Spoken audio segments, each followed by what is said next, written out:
بسم اللہ الرحمن الرحیم۔ السلام علیکم ورحمۃ اللہ وبرکاتہ۔ حضرت عبد الرحمن بن عوف رضی اللہ تعالی عنہ کا قبول اسلام۔ حضرت عبد الرحمن کا اصلی نام عبد عمر تھا۔ ایمان لائے تو رسول اللہ صلی اللہ علیہ وآلہ وسلم نے بدل کر عبد الرحمن رکھا۔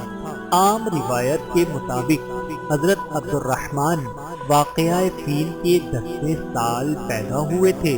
اس لحاظ سے جس وقت رسول اللہ صلی اللہ علیہ وآلہ وسلم نے دعوت توحید کی صدا بلند کی، اس وقت ان کی عمر 30 سال سے متجاوز ہو چکی تھی۔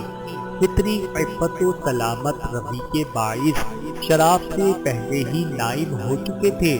صدیق اکبر کی رہنمائی سے صراط مستقیم کی شاہراہ پہ بھی نظر آ گئی اور بارگاہ نبوت میں حاضر ہو کر رہوان حق کے قافلے میں شامل ہو گئے۔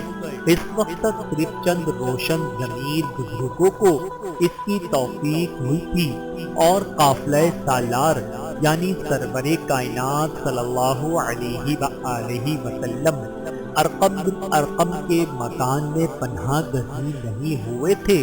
خلقت اسلام سے مشرف ہونے کے بعد حضرت عبد الرحمن بن عوف کو بھی عام بلائشان اسلام کی طرح جلا وطن ہونا پڑا۔